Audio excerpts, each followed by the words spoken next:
بسم اللہ الرحمن الرحیم۔ مذہبی اور اخلاقی تربیت کے سلسلے میں آج پہلی ہماری ویڈیو ہے، پہلا سبق ہے۔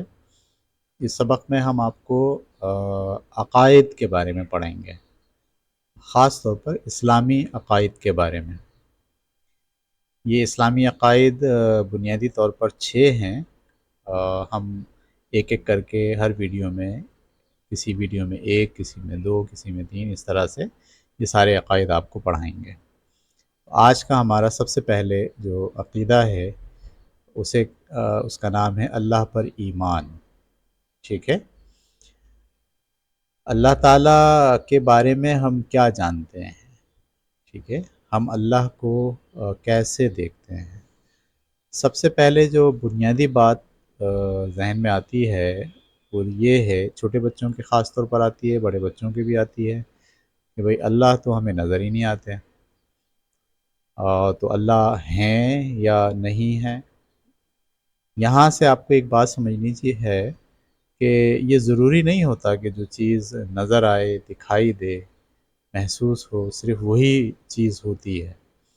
بے شمار چیزیں اس دنیا میں ہوتی ہیں لیکن ہمیں دکھائی نہیں دیتی، ٹھیک ہے، ہمیں نظر نہیں آتی۔ مثال کے طور پر جب ہمیں درد ہوتا ہے تو درد ہمیں دکھائی نہیں دیتا، ہم اسے دیکھ نہیں سکتے، ہم اسے ناپ نہیں سکتے، ہم اسے چیک نہیں کر سکتے، مشاہدے میں نہیں لا سکتے، لیکن ہم اسے محسوس کر سکتے ہیں، ہم اسے جانتے ہیں۔ بالکل اسی طریقے سے ہمیں جو غصہ آتا ہے یا رنج ہوتا ہے یا غم ہوتا ہے یا دکھ ہوتا ہے یا خوشی ہوتی ہے، وہ بھی دکھائی نہیں دیتی، وہ محسوس کی جاتی ہے، ٹھیک ہے، اور اس کو بھی ناپا نہیں جا سکتا، اس کو تولا نہیں جا سکتا۔ دنیا میں بے شمار چیزیں ایسی ہیں، جیسے ہوا ہے، ہوا کو بھی ہم دیکھ نہیں سکتے، اور یہ تو چیزیں آپ کہیں گے کہ چلے بھائی دکھائی نہیں دیتی تو محسوس تو ہوتی ہیں، لیکن کچھ چیزیں ایسی بھی ہیں جو نہ دکھائی دیتی ہیں نہ محسوس ہوتی ہیں لیکن اس کے باوجود ہیں۔ مثال کے طور پر اگر آپ دو مقناطیس کو ایک دوسرے کے سامنے لائیں تو وہ دونوں مقناطیس ایک دوسرے کو چپکا لیتے ہیں، یا اگر الٹا کر کے رکھیں تو ایک دوسرے کو دھکا مارتے ہیں۔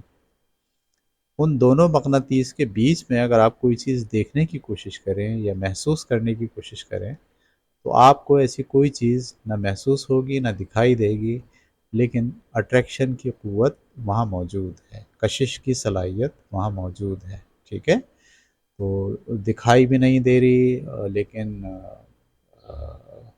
محسوس بھی نہیں ہو رہی، لیکن اس کے باوجود ہے۔ اسی طرح سے زمین کی کشش ہے، آپ ہر چیز کو جو چھوڑتے ہیں، بال کو اگر آپ ایسے کر کے چھوڑیں تو وہ سیدھی جو ہے وہ زمین کی طرف جاتی، تو زمین بھی اس کو کھینچ رہی ہے، لیکن کشش کی یہ قوت نہ تو ہمیں دکھائی دیتی ہے اور نہ ہی ہمیں محسوس ہوتی ہے۔ تو بے شمار چیزیں ایسی ہیں جو ہماری زندگی میں شامل ہیں، نہ ہمیں دکھائی دیتی ہیں نہ ہمیں محسوس ہوتی ہیں، لیکن اس کے باوجود وہ ہیں، ٹھیک ہے۔ بالکل اسی طریقے سے بے شمار چیزیں جس میں اللہ تعالیٰ ایک بڑی ہستی ہے، وہ ہماری زندگی میں شامل ہیں، ان کو ہم دیکھ تو نہیں سکتے نہ محسوس کر سکتے ہیں، لیکن ہم عقل کی بنیاد پر، تجربات کی بنیاد پر ان کو سمجھ سکتے ہیں، ٹھیک ہے۔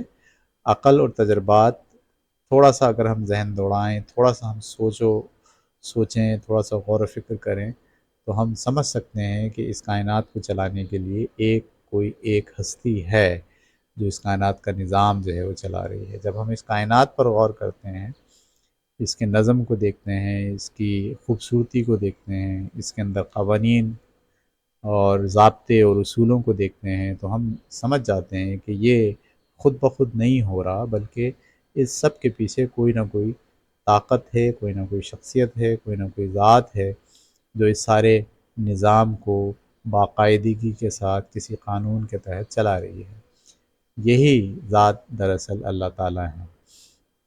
تو اللہ تعالیٰ کو سمجھنے کے لیے ہمیں محسوسات کی دنیا یا مادے کی دنیا، یا ہم چاہیں کہ وہ ہمیں دکھائی دے یا ہم چاہیں کہ وہ ہمیں محسوس ہو، اس سے ماورا شخصیت ہے اللہ تعالیٰ کی۔ وہ ذات دکھائی تو نہیں دیتی، وہ ذات محسوس تو نہیں ہوتی، لیکن عقل کی بنیاد پر، شعور کی بنیاد پر، آگہی کی بنیاد پر، لاجک کی بنیاد پر آپ اسے پہچان سکتے ہیں، آپ اسے سمجھ سکتے ہیں۔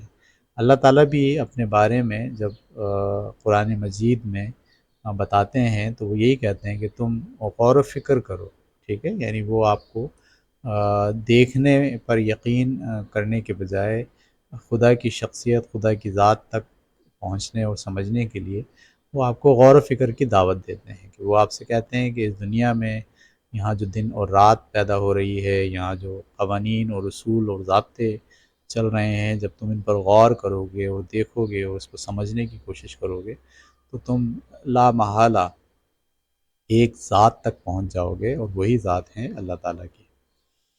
یہ بات ذہن میں رکھیے کہ جو لوگ دنیا پر غور کرتے ہیں اور ہر چیز کی وجہ تلاش کرنے کی کوشش کرتے ہیں اور سائنس کی بنیاد پر چیزوں کو ڈیفائن کرنے کی کوشش کرتے ہیں، وہ لوگ آخری میں جب بالکل تھک ہار جاتے ہیں، ہر چیز کی وجہ اور دلیل ڈھونڈتے ڈھونڈتے ڈھونڈتے بالآخر وہ آخری میں خدا کی ذات تک، اللہ تعالیٰ کی ذات تک پہنچ جاتے ہیں۔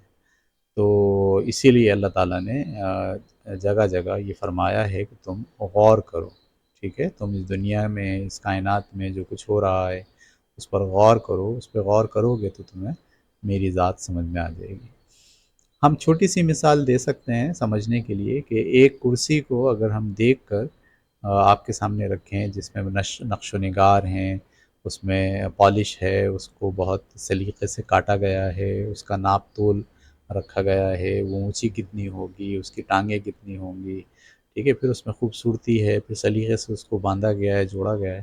تو اس کرسی کو دیکھ کر آپ سے اگر یہ پوچھا جائے کہ یہ کرسی کیا خود بخود بن گئی ہوگی، تو آپ دیکھ کر فوراً اپنے عقل کو استعمال کرتے ہوئے کہیں گے نہیں بھائی، اتنی عمدہ چیز، اتنی زبردست کشیدہ کاری اور اتنا اچھی پالش اور اتنی اچھی کٹنگ اور اتنی مضبوط کرسی خود بخود کیسے بن سکتی ہے؟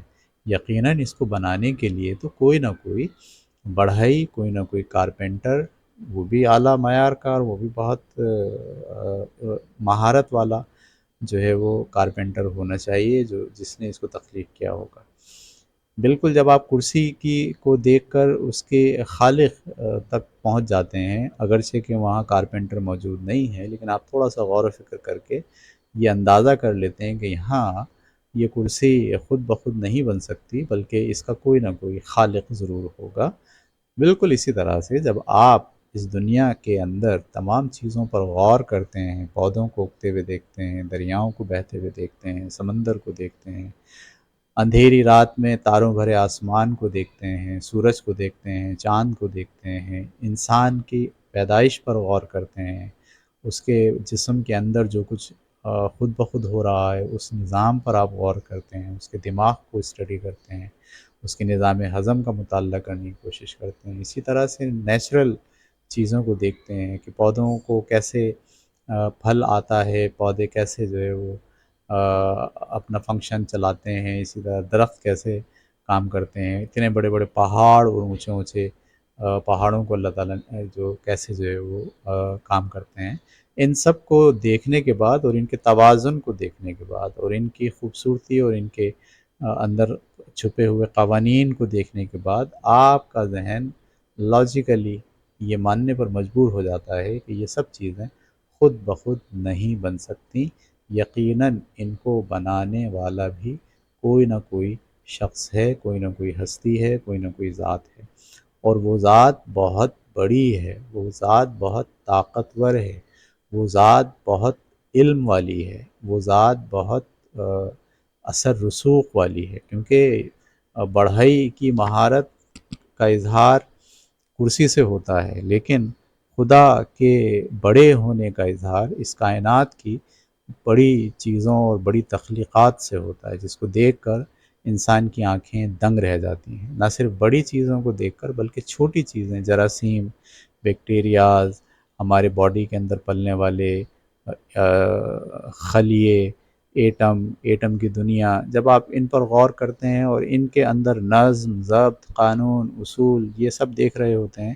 تو آپ کا دل دماغ فوراً چیخ اٹھتا ہے کہ نہیں، یہ سب کچھ خود نہیں بن سکتا، بلکہ ان کو بنانے والا کوئی نہ کوئی ہوگا، بس یہی بنانے والا دراصل اللہ تعالیٰ ہے۔ آپ کو اللہ تعالیٰ کے بارے میں صرف دیکھنے پر تقاضا نہیں کرنا چاہیے کہ ہم جب تک دیکھیں گے نہیں ہم اللہ تعالیٰ کو نہیں سمجھیں گے، بلکہ اللہ تعالیٰ کی ذات اور اس کی شخصیت اور ان کا مرتبہ دراصل دیکھنے سے بالاتر ہے۔ وہ لاجیکلی سمجھ میں آتے ہیں، وہ شعور کی بنیاد پر پرکھے جاتے ہیں، وہ عقل کی بنیاد پر سمجھے جا سکتے ہیں، ان کو صرف دیکھنے اور محسوس کرنے سے پرکھا اور سمجھا نہیں جا سکتا۔ تو یہ ایک چھوٹا سا تعارف ہے۔ آپ کے ذہن میں جو سوالات آتے ہیں کہ خدا ہے یا نہیں ہے، اگر آپ صرف ابھی بہت چھوٹے ہیں اور ہر چیز کو دیکھ کر ہی سمجھتے ہیں تو شاید آپ خدا کو نہیں سمجھ پائیں گے، لیکن جیسے جیسے آپ بڑے ہوتے جاتے ہیں اور دنیا میں بے شمار چیزیں جو صرف دیکھی نہیں جاتی لیکن ہوتی ہیں، جب وہ سمجھنے لگتے ہیں تو پھر آپ کو اس کائنات پر غور کر کے یہ اندازہ ہوتا ہے کہ خدا یا اللہ تعالیٰ کی بھی شخصیت موجود ہے۔ میں لفظ بار بار استعمال کرتا ہوں خدا، یہ جو لفظ ہے خدا یہ کامن ہے، یہ ہر وہ ہستی مختلف مذاہب میں، کچھ لوگ ہندو ہیں، کچھ لوگ عیسائی ہیں، کچھ لوگ بدھ مت والے ہیں، کچھ لوگ مختلف مذاہب کو ماننے والے ہیں، ان سب کے ذہن میں جو بڑی ہستی ہے وہ چاہے کوئی بھی نام اس کا ہو، اس کے لیے ایک جرنل لفظ استعمال کرتے ہیں خدا، لیکن ہم مسلمان کے لیے اللہ تعالیٰ نے نام سجیسٹ کیا ہے کہ ہم اس کو اللہ کے نام سے پکاریں، وہ ہمارے لیے اللہ ہے۔ تو لفظ خدا ایک کامن ناؤن ہے اور اللہ جو ہے ایک پراپر ناؤن ہے جس کو جو خاص ہے اللہ رب العزت کے لیے۔ تو یہاں پر ہم چلیں گے اپنے ٹاپک کی طرف۔ یہاں میں نے چھوٹا سا تعارف آپ کو کرا دیا ہے اللہ کی ذات کا، اس کو سمجھنے کا طریقہ آپ کو بتا دیا ہے۔ اب ہم بات کریں گے اللہ پر ایمان کی، کہ اللہ پر ایمان کیا ہوتا ہے اور اللہ پر ایمان کے کیا تقاضے ہیں اور اللہ پر ایمان رکھنے سے کیا فوائد ہمیں حاصل ہوتے ہیں۔ تو آئیے ہم اس کو تھوڑا سا سمجھنے کی کوشش کرتے ہیں۔ اللہ پر ایمان کیا ہے؟ ایمان کا مطلب دل کی گہرائی سے اللہ تعالیٰ پر یقین رکھنا، ٹھیک ہے؟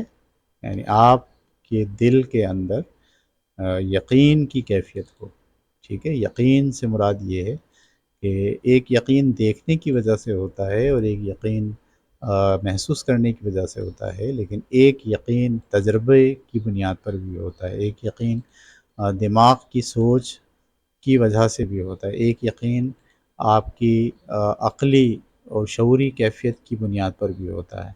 تو جب آپ کو عقلی شعوری کیفیت کی بنیاد پر اللہ تعالیٰ کی پہچان ہو جائے اور اس پر آپ کو پکا یقین ہو جائے، اس کو ہم کہتے ہیں دل کی گہرائی سے اللہ تعالیٰ پر یقین رکھنا، ٹھیک ہے؟ تو ایمان کا مطلب کیا ہے؟ دل کی گہرائی سے اللہ تعالیٰ پر یقین رکھنا، نمبر ایک۔ نمبر دو، اس کی وحدانیت۔ اس کی وحدانیت کا مطلب وہ ایک ہے، ٹھیک ہے؟ یہاں آپ کو یہ بات سمجھنی چاہیے بہت اچھی طریقے سے کہ مختلف مذاہب میں اللہ تعالیٰ کے مختلف تصورات ہیں، ہندو ایک سے زیادہ خداؤں کو مانتے ہیں، لیکن اسلام خدا کی وحدانیت پر یقین رکھتا ہے، یعنی مسلمان ایک اللہ کو مانتے ہیں، ٹھیک ہے؟ یعنی اللہ ایک ہے، ٹھیک ہے؟ ایک کے علاوہ دوسرا کوئی اللہ نہیں ہے یا دوسرا کوئی خدا نہیں ہے، اس کو ہم کہتے ہیں وحدانیت۔ یہ جو لفظ اردو کا وحدانیت، اس کا مطلب ہوتا ہے اللہ کو ایک ماننا، واحد ماننا، ٹھیک ہے؟ تو اللہ کی وحدانیت، صفات سے مراد یہ ہے کہ اللہ تعالیٰ کو ہم اس کی ذات سے نہیں بلکہ اس کی صفات سے پہچانتے ہیں۔ ذات کا مطلب ہوتا ہے اس کا باڈی کیسا ہے، اس کا چہرہ کیسا ہے، اس کے ہاتھ ہیں یا نہیں ہیں، ٹھیک ہے؟ اس کے وہ کیا کھاتا ہے، وہ کیا پیتا ہے، ان سب چیزوں کا تعلق ذات سے ہے۔ تو اللہ تعالیٰ کو ہم ذات سے نہیں پہچانتے بلکہ ہم اس کی صفات سے پہچانتے ہیں۔ صفات سے مراد یہ کہ وہ رازق ہے، وہ ہمیں رزق دیتا ہے، وہ خالق ہے، وہ چیزوں کو تخلیق کرتا ہے، وہ مصور ہے، وہ صورتیں بناتا ہے، ٹھیک ہے؟ وہ رحیم ہے، وہ رحم کرتا ہے، وہ رحمان ہے، ٹھیک ہے، وہ جوش میں آ کے بھی رحم کرتا ہے۔ تو یہ جو صفات ہوتی ہیں، وہ قادر ہے۔ قادر کا مطلب یہ ہوتا ہے کہ وہ اس کی قدرت ہے پوری کائنات کے اوپر، اس کا تسلط ہے، اس کو ہم کہتے ہیں صفات۔ تو اللہ تعالیٰ کی ذات پر غور کرنے کے بجائے اس کی صفات پر غور کر کے ہم اللہ تعالیٰ کو سمجھ سکتے ہیں۔ تو یہاں لکھا ہے اس کی وحدانیت، اس کے صفات، اس کے احکامات اور اس کے رسولوں پر کامل اعتماد کرنا ہے۔ یہ ہے ایمان کا مطلب۔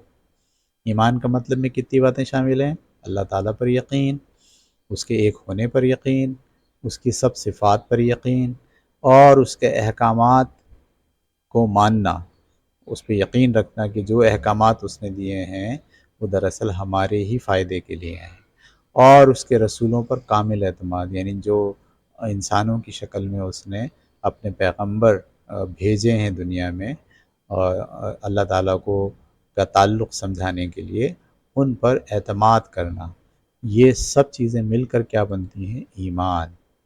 ٹھیک ہے، تو ایمان کا مطلب دل کی گہرائی سے اللہ تعالیٰ پر یقین کرنا، اس کی وحدانیت، صفات، احکامات اور اس کے رسولوں پر کامل اعتماد۔ کامل کا مطلب مکمل اعتماد کرنا ہے۔ ایمان کے 6 ارکان ہیں، ٹھیک ہے، اگر ہم لفظ ایمان کو تھوڑی سی تشریح کریں تو 6 باتیں اس میں شامل ہوتی ہیں۔ نمبر 1 اللہ پر ایمان، یعنی اس کی ذات، صفات اور حکمت پر یقین۔ یہاں لفظ حکمت ہے۔ حکمت کا مطلب یہ ہے کہ جو پوری دنیا کو چلانا ہے، اس چلانے کے لیے اس کے ذہن میں کچھ بات ہے جس کا ہمیں پتہ نہیں ہے، لیکن ہم اس کی بات پر یقین کرتے ہیں، تو وہ اس کی حکمت ہے۔ میں مثال دیتا ہوں آپ کو، جیسے شدید گرمی ہوتی ہے تو ہم کہتے ہیں بھائی اللہ بہت شدید گرمی ہو رہی ہے اور کسی طرح سے یہ گرمی کم ہو جائے، اور ہم تو برداشت نہیں کر سکتے۔ بہت سے لوگ کہتے ہیں کتنی سڑی ہوئی گرمی ہے، توبہ، اس میں تو اللہ کا عذاب نازل ہو رہا ہے گرمی کی شکل میں۔ ہم اس کو ایسے سوچتے ہیں، لیکن آپ اگر غور کریں تو اسی گرمی کی وجہ سے گندم پکتی ہے، اسی گرمی کی وجہ سے آم پکتے ہیں، مختلف قسم کی سبزیاں اگتی ہیں، اسی گرمی کی وجہ سے مختلف قسم کے پھل پیدا ہوتے ہیں، اسی گرمی کی وجہ سے بارشوں کا نظام ڈیولپ ہوتا ہے۔ تو اب یہ جو گرمی ہو رہی ہے، اس میں اللہ کی حکمت ہے، اللہ کا کچھ پلان ہے، ہمیں وہ پلان نظر نہیں آ رہا ہوتا، اور ہم اس گرمی کو عذاب سمجھ رہے ہوتے ہیں۔ ہم کہیں کہ ہر حال میں جو کچھ ہو رہا ہو اس میں خدا کی، اللہ کی کوئی نہ کوئی حکمت ہے، اور ہم اس حکمت پر یقین رکھیں، یہ بھی دراصل اللہ پر ایمان کا حصہ ہے۔ اس کی ذات پر یقین، اس کی صفات پر یقین اور اس کی حکمت پر یقین، یہ پہلا رکن ہے اللہ پر ایمان۔ دوسرا رکن ہے فرشتوں پر ایمان۔ ہم اس کو تفصیل سے آگے جا کے پڑھیں گے، ابھی ہم صرف ہیڈنگ پڑھ رہے ہیں۔ آسمانی کتابوں پر ایمان، جس میں قرآن ہے، توریت ہے، انجیل ہے اور زبور وغیرہ ہے۔ رسولوں پر ایمان، حضرت محمد صلی اللہ علیہ وسلم اور تمام انبیاء پر ایمان۔ آخرت کے دن پر ایمان، یعنی قیامت، حساب۔ یہ ہم سب تفصیل سے اگلی جو نشست میں، اگلی ویڈیوز میں اس کو سمجھیں گے، ٹھیک ہے۔ ابھی ہم صرف پڑھیں گے، ہمارا اصل موضوع ہے اللہ پر ایمان۔ یہ جو 6 ایمان کے تقاضے ہیں یا 6 ایمان کی باتیں ہیں، اس کو اللہ تعالیٰ نے قرآن مجید میں سورہ بقرہ کی آیت نمبر 285 میں اس کا تذکرہ کیا ہے۔ رسول اور مومنوں نے اس قرآن پر ایمان لایا جو ان کے رب کی طرف سے نازل کیا گیا، سب اللہ، اس کے فرشتوں، اس کی کتابوں اور اس کے رسولوں پر ایمان لاتے ہیں۔ یہ سب باتیں اللہ تعالیٰ نے بیان کر دی۔ تو یہ تھا جناب بنیادی طور پر ایمان۔ تو اگر ہم اس کو کنکلوڈ کریں کہ اللہ پر ایمان کا کیا مطلب ہے، تو اللہ پر ایمان کا مطلب اس کے واحد ہونے پر یقین رکھنا، ٹھیک ہے، اس کی ساری صفات کو ماننا، اس کے احکامات کو تسلیم کرنا، اور اس کی حکمت کو دل سے تسلیم کرنا، اس کی حکمت پر یقین رکھنا۔ جو کچھ آپ کے ساتھ ہو رہا ہے وہ صرف آپ کے ساتھ نہیں ہو رہا، یقیناً اس میں کوئی نہ کوئی اللہ تعالیٰ کی حکمت ہے، کوئی بڑا پلان ہے جس کی وجہ سے آپ کے ساتھ ایسا ہو رہا ہے۔ یہ 4 باتیں کم از کم مان لی جائیں تو ہم کہتے ہیں کہ ہمیں اللہ پر ایمان ہے، ٹھیک ہے۔ اس کے بعد ہم چلتے ہیں جناب اپنے اگلے موضوع کی طرف۔ اگلا موضوع ہے ایمان کو کیسے اپنایا جا سکتا ہے۔ ایمان کو کیسے اپنایا جا سکتا ہے، یعنی اللہ کا یہ جو ایمان ہے، اللہ کی ذات پر ایمان، اس کی وحدانیت پر ایمان، اس کی صفات پر ایمان اور اس کو حکمت کو تسلیم کرنا، یہ آپ کیسے آپ کے اندر آ سکے گا؟ پہلی چیز ہے علم حاصل کریں، ٹھیک ہے؟ یاد رکھیں علم جو ہے نا وہ آپ کو دنیا پر غور کرنے کے قابل بناتا ہے، اور جس قدر آپ دنیا پر اور اس کائنات پر غور کرتے چلے جاتے ہیں اسی قدر آپ اللہ تعالیٰ کی صفات پر، اللہ تعالیٰ کی حکمت پر، اللہ تعالیٰ کی احکامات پر آپ کو یقین ہونا شروع ہو جاتا ہے۔ تو علم حاصل کیے بغیر ایمان کو اپنانا مشکل ہوتا ہے، اس لیے سب لوگوں کے لیے ضروری ہوتا ہے کہ ایمان کا یہ تقاضا پورا کریں اور علم حاصل کریں، قرآن اور سنت کی تعلیمات سیکھیں، اللہ کی صفات، اس میں رحمان بھی ہے، رحیم بھی ہے، قادر مطلق بھی ہے، اور بھی بے شمار جو ہے وہ صفات ہیں۔ یہ جو قرآن مجید میں اللہ کے 99 نام ہیں وہ سب کے سب دراصل اللہ تعالیٰ کی صفات ہیں۔ 99 ناموں کو اگر ہم سمجھیں اور اس کو جانیں تو ہم اللہ کی صفات کو بہت اچھے طریقے سے سمجھ سکتے ہیں۔ اللہ کی صفات جس میں رحمان ہے، رحیم ہے، قادر مطلق ہے اور 99 نام ہیں، ان کو جاننا ایمان کو مضبوط کرتا ہے۔ تو پہلا کام یہ علم حاصل کریں۔ علم حاصل کرنے میں اللہ تعالیٰ کی صفات کو جاننا بھی شامل ہے، اور اس کائنات کی اندر جو کچھ پھیلا ہوا ہے اس کے اندر اللہ تعالیٰ کے قدرت کو سمجھنا یہ بھی علم کا حصہ ہے۔ تو یہ سب کر کے ہم ایمان کو اپنا سکتے ہیں۔ نمبر سیکنڈ، غور و فکر۔ کائنات کی تخلیق، انسان کی ساخت اور روزمرہ معجزات پر غور کریں۔ یہ معجزات کیا ہوتے ہیں؟ ایسی چیزیں جس کو عقل نہیں مانتی اس کو معجزہ کہتے ہیں۔ بے شمار چیزیں ایسی ہیں جو عقل نہیں مانتی، ٹھیک ہے؟ مثال کے طور پر ہمارے اوپر جو آسمان ہے وہ بغیر ستون کے ہے، ٹھیک ہے؟ یعنی اس کے کوئی پلر نہیں ہے۔ اسی طریقے سے جو چاند ہے اٹکا ہوا، وہ کسی چیز کے ساتھ جڑا ہوا نہیں ہے بلکہ وہ خلا میں لٹکا ہوا ہے۔ یہ سب معجزات ہیں جس پر ذہن جس کو ماننے کے لیے تیار نہیں ہوتا۔ جب آپ ان معجزات پر روزمرہ کے غور کرتے ہیں تو غور و فکر کے نتیجے میں بھی آپ اللہ تعالیٰ پر ایمان کو مضبوط کرتے ہیں۔ قرآن کہتا ہے آسمانوں اور زمین کی تخلیق میں اور رات اور دن کے بدلتے ہوئے آنے میں عقل والوں کے لیے نشانیاں ہیں، ٹھیک ہے؟ تو دوسرا طریقہ کیا ہے ایمان کو مضبوط کرنے کا؟ پہلا طریقہ یہ تھا کہ آپ علم حاصل کریں، اور دوسرا طریقہ یہ ہے کہ آپ غور و فکر کریں۔ تیسری بات ہے عبادات کی پابندی، نماز، روزہ، زکوٰۃ اور دعا کو معمول بنائیں۔ نماز ایمان کو تازہ رکھتی ہے، ٹھیک ہے؟ اگر آپ عبادات کرتے ہیں، نماز پڑھتے ہیں، روزے، زکوٰۃ اور ہر نماز کے بعد دعا مانگتے ہیں، ٹھیک ہے؟ تو اس سے بھی آپ کی ایمان میں اضافہ ہوتا ہے۔ تو تیسری چیز جو ایمان کو حاصل کرنے کے لیے کرنی ہے وہ عبادات کی پابندی ہے۔ اور چوتھی چیز ہے اچھی صحبت، نیک لوگوں کے ساتھ رہیں جو ایمان کی یاد دلاتے ہیں۔ اچھے لوگوں کے ساتھ بیٹھیں گے تو آپ کو نیکی پر چلنا آسان ہوگا اور اس سے ایمان میں اضافہ ہوگا، اور اگر آپ برے لوگوں کے ساتھ بیٹھیں گے تو آپ کو نیکی کے بجائے بدی پہ چلنا آسان ہوگا، نیکی پہ چلنا مشکل ہو جائے گا، اور آپ کا ایمان جو ہے وہ خراب ہوتا چلا جائے گا۔ تو اچھی صحبت اختیار کرنے سے بھی ایمان مضبوط ہوتا ہے، بہتر ہوتا ہے۔ نمبر 5، گناہوں سے بچیں، ٹھیک ہے؟ گناہ ایمان کو کمزور کرتے ہیں، توبہ اور استغفار سے دل صاف کریں۔ توبہ کا مطلب یہ ہوتا ہے آپ اللہ تعالیٰ کے سامنے یہ دعا کرتے ہیں کہ بھائی اب یہ گناہ میں آئندہ کبھی نہیں کروں گا، اور پھر آپ واقعی وہ گناہ کبھی نہیں کرتے زندگی میں، تو ہم کہتے ہیں یہ توبہ ہے، ٹھیک؟ مثال کے طور پر آپ نے کسی جذبے کے تحت چوری کر لی، چوری کر کے آپ نے کسی ٹھیلے پہ سے فروٹ اٹھا لیا اور کھا لیا، بعد میں آپ کو احساس ہوا کہ بھئی یہ تو بہت بڑا گناہ ہو گیا، تو اب آپ اللہ تعالیٰ کے سامنے نماز پڑھ کے کہتے ہیں اے اللہ اب تم مجھے معاف کر دے۔ یہ جو استغفار ہے اس کے معنی ہوتے ہیں معافی مانگنا۔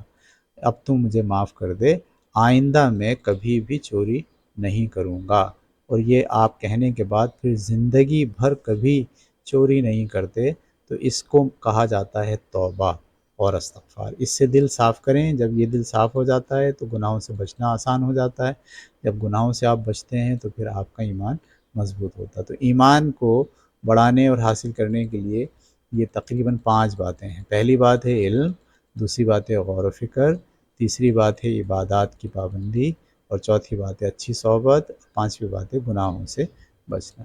ٹھیک ہے، تو اب تک ہم کہاں پہنچ گئے؟ ہم نے سب سے پہلے ویڈیو کے حصے میں اللہ تعالیٰ کو سمجھنے کی کوشش کی، اور عقل کی بنیاد پر اللہ تعالیٰ کو پہچاننے کے لیے ہم نے مثالیں دی آپ کو۔ دوسری ویڈیو کے دوسرے حصے میں ہم نے یہ ڈسکس کیا کہ ایمان کے کتنے پارٹ ہیں، کتنے ارکان ہیں۔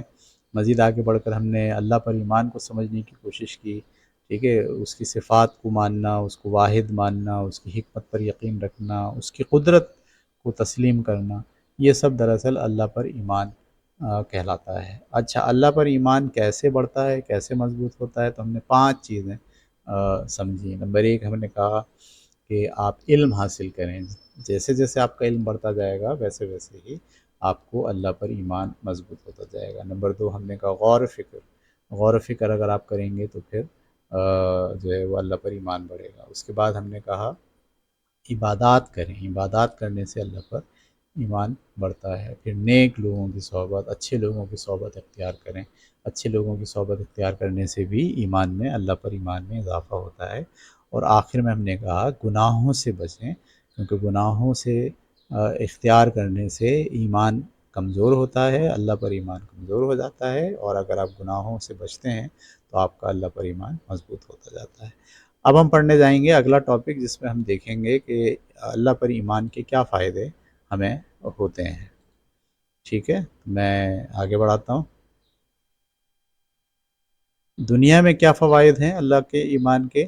نمبر 1 اطمینان قلب ہوتا ہے۔ اطمینان قلب کا مطلب جب آپ اللہ پر بھروسہ کرتے ہیں تو اضطراب ختم ہوتا ہے، ٹھیک ہے، آپ کے دل کو یہ بے چینی آپ کے دل سے چلی جاتی ہے۔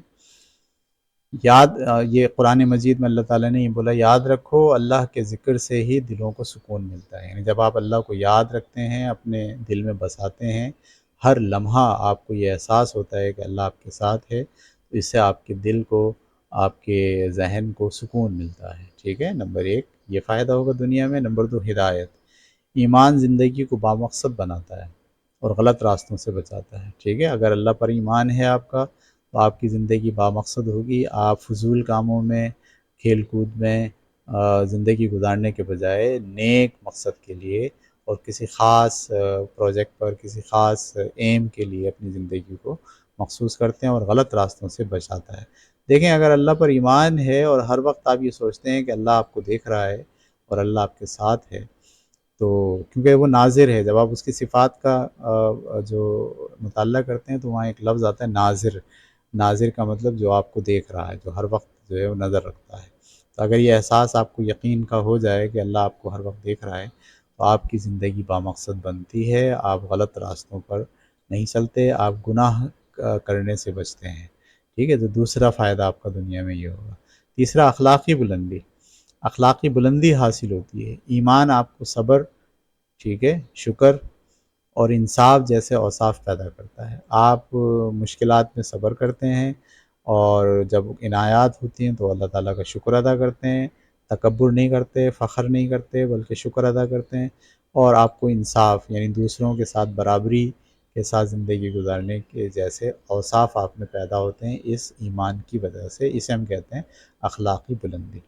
اس کے بعد ہے اجتماعی مضبوطی، ایمان پر مبنی معاشرہ اخوت اور تعاون کو فروغ دیتا ہے۔ تو ایک تو فائدہ آپ کا انفرادی ہے اور دوسرا فائدہ اجتماعی ہے۔ جب سارے لوگ اللہ پر ایمان رکھیں گے تو اس کے نتیجے میں جو معاشرہ بنے گا اس میں اخوت ہوگی۔ اخوت کا مطلب سب لوگ ایک دوسرے کو بھائی سمجھیں گے، ٹھیک ہے، ایک دوسرے کے ساتھ تعاون کریں گے، کچھ لوگ ایک دوسرے کی ٹانگیں نہیں کھینچیں گے، ایک دوسرے کو ذلیل نہیں کریں گے، ایک دوسرے سے دشمنی نہیں کریں گے، کیونکہ یہ سب باتیں اللہ کو ناپسند ہیں۔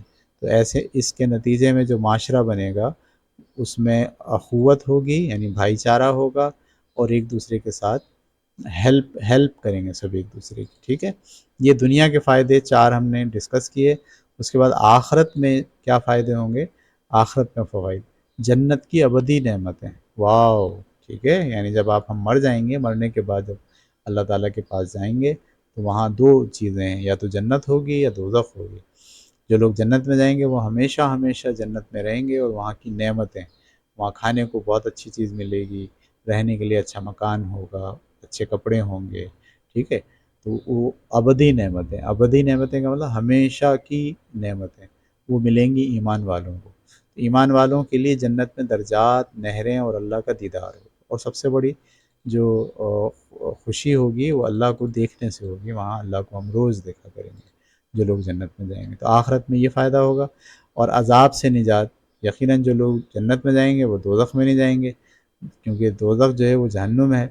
ایمان جہنم سے بچانے والی ڈھال ہے۔ آپ کا ایمان جتنا اسٹرانگ ہوگا، مضبوط ہوگا، آپ اللہ تعالیٰ کے راستے پہ چلیں گے اور جنت میں جائیں گے۔ ایمان آپ کا نہیں ہوگا تو آپ اللہ کے مخالف راستے پہ چلتے ہوئے جہنم میں چلے جائیں گے، اور جہنم بھی ہمیشہ کی تکلیف والی زندگی ہے جو ہمیں وہاں گزارنی پڑے گی۔ اور تیسری جو فائدہ ہے آخرت کا وہ یہ ہے کہ اللہ کی رضا حاصل ہو، اللہ ہم سے راضی ہو جائے گا۔ دنیا میں جو ہمارا خوف ہے کہ اللہ کہیں ہم سے ناراض نہ ہو جائے، کہیں اللہ ہم سے ناراض ہو کر ہمیں مشکلات میں نہ ڈال دے، تو یہ دنیا میں رہتے ہوئے ہمیں یہ ہمیشہ خوف رہتا ہے کہ اللہ ہم سے راضی ہو جائے۔ لیکن جب ہم جنت میں چلے جائیں گے تو اللہ اعلان کر دیں گے کہ آج میں تم سب سے ہمیشہ ہمیشہ کے لیے راضی ہو گئے۔ یہ ہماری سب سے بڑی کامیابی ہوگی کہ اللہ کی خوشنودی ہمیں حاصل ہو گئی ہوگی۔ تو یہ تین جو ہے وہ فوائد ہمیں ہوں گے آخرت میں۔ تو ہم نے کچھ فوائد جنت میں دنیا میں ہوں گے اس کو ڈسکس کیا، اور کچھ فوائد آخرت میں ہوں گے اس کو ہم نے ڈسکس کیا۔ تو آج کی اس نشست میں، آج کی اس کلاس میں ہم نے آپ کے ساتھ اللہ پر ایمان کو، سب سے پہلے تو اللہ کی تعریف اور اللہ تعالیٰ کے تصور کو ہم نے سمجھنے کی کوشش کی۔ اس کے بعد ہم نے جو بنیادی 6 ارکان ہیں ان کا مطالعہ کیا۔ پھر ہم نے دیکھا کہ اللہ پر ایمان کیسے مضبوط ہوتا ہے، وہ کون سے 5 کام ہمیں کرنے ہیں جس سے اللہ پر ایمان ہمارا مضبوط ہو۔ اس کے بعد آخر میں ہم نے یہ دیکھا کہ اللہ پر ایمان رکھنے سے دنیا میں ہمیں کیا فائدہ ہوتا ہے، اور پھر اس کے ساتھ ساتھ آخرت میں ہمیں کیا فائدہ ہوتا ہے۔ اس ویڈیو کو آپ دیکھیے، اس کو سمجھیے، اس پر غور کیجیے، خود بھی اس کو سمجھیے، اور پھر اپنے بہن بھائیوں کو، اپنے والدین کو، اور اپنے جو جان پہچان والے لوگ ہیں ان کے سامنے اس ویڈیو سے جو کچھ آپ نے سیکھا ہے اس کا تذکرہ کیجیے، اس کو بیان کیجیے۔ جو چیزیں آپ لوگوں کے سامنے بیان کرنے کے قابل ہوتے ہیں، بیان کر دیتے ہیں، وہ چیزیں آپ کو یاد رہتی ہیں، وہ آپ کی زندگی کا حصہ بن جاتی ہیں۔ جو چیزیں آپ ایک بار سنتے ہیں اور سننے کے بعد اس کو بیان نہیں کرتے، اس پر غور نہیں کرتے، تو وہ چیز تھوڑے دنوں بعد آپ کے ذہن سے نکل جاتی ہے۔ مجھے امید ہے کہ آپ اس پوری ویڈیو کے جتنے بھی چیزیں آپ نے سیکھی ہیں اس کو خود بھی سمجھیں گے اور دوسروں کو بھی اس کو سمجھائیں گے۔ اگلی ویڈیو تک کے لیے اجازت دیجیے۔ اللہ حافظ۔